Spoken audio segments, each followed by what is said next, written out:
Hello everyone, myself Nishit Paspande. Today I will be explaining some of the terms related to the suspension system of the car and how those terms affect the motion of the car. Camber, it is the angle of the tire with the vertical axis of the car. This is the negative camber and this is the positive camber. Why do we need camber? So consider a car with zero camber, and as it is cornering, it will experience a lateral force, which will decrease the contact patch with the ground and will reduce the grip due to roll tendency. Thus, we add a negative camber, which will increase the contact patch as seen here and will provide better grip while turning. Caster and mechanical trail. What is caster angle? It is the angle made by the steering axis with the vertical. This is the vertical line and this is the steering axis.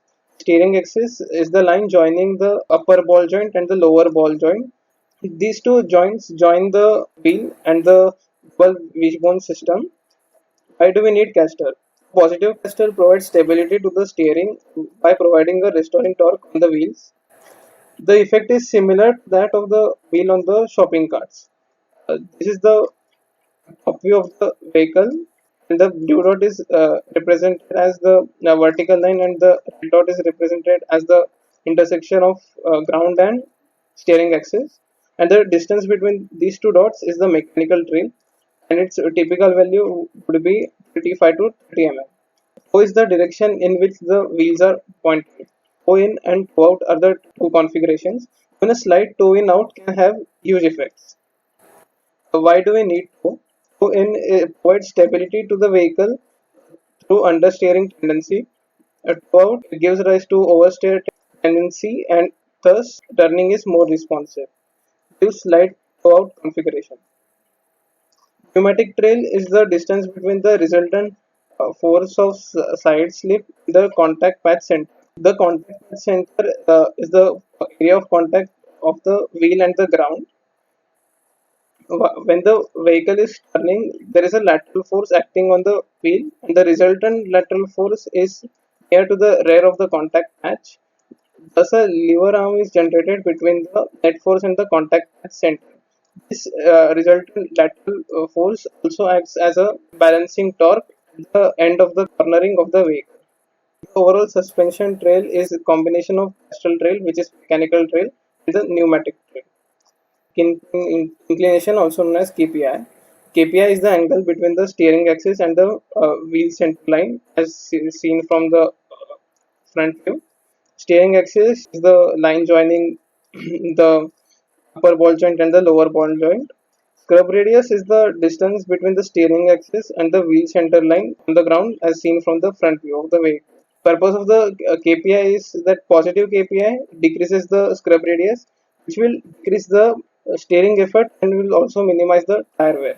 In general, kingpin angles between 6 to 14 degrees are seen on production vehicles. Hello everyone, I'm Suresh. I will continue discussing the terminologies used while designing a suspension system. So, ride height. Ride height is basically the distance between the wheelbase and the bottom of the chassis. It's a critical factor in improving the handling, ride quality, and aerodynamics of the vehicle. And increasing ride height will provide more space for the tires to absorb the shock, and thus will prevent the chassis from getting damaged. But it also has its own consequences, like it will affect the aerodynamics of the vehicle and it will move the center of mass little higher. For the sports vehicles, its value lies in between around 135 to 140 mm, and for the regular cars, it's 160 to 170 mm. Then we have wheelbase. Wheelbase is the distance between the center of the rear wheels to the center of the front wheel.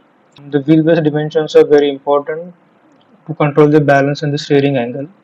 It also determines the weight transfer which occurs during acceleration and deceleration, and also helps to understand your characteristics. The minimum wheelbase value should be around 1525 mm. Now track width. Track width is the distance between the center line of two wheels on the same axle. It's important in determining the weight distribution during cornering and braking. It also affects the roll characteristics.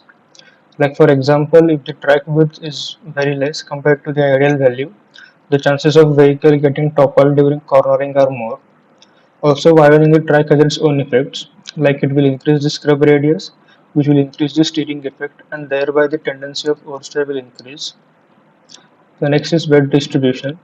As the name suggests, is the distribution of weight over a vehicle. It directly affects the center of mass, acceleration, handling, cornering, and traction. Like for example, if there's too much weight on the front side than the rear side, it may lead to the sliding of vehicle. Similarly, if there's much weight on the rear end, it will hinder the vehicle steering and handling. So the ideal ratio of front to rear should be around 40 to 60. Now slip angles. Slip angle is the angle between the rolling wheel's actual direction of travel and the direction which is pointing. So if this is a rolling wheel, this is the direction in which it's pointing, whereas this is the actual direction of travel. So this angle generated is the slip angle. There's a cornering force generated which is perpendicular to the direction of travel. So this angle is as a result of the slip angle. The slip angle is different for each tire because of the difference in downward forces acting on it. It depends on various factors such as road surface, tires, acceleration, braking, and camber. The slip angle ratio of front to rear greater than 1:1 will create understeer, whereas lesser than 1:1 will create oversteer. Now instant center. Instant center is the point of intersection of imaginary lines drawn through the upper and lower wishbones. So this is the upper wishbone and this is the lower wishbone. So they intersect at a same point which is known as the instantaneous center. It depends upon the position, length and the angle of wishbone. Roll center is the point of intersection of imaginary lines drawn through the instant center to the center of the contact patch of the tires.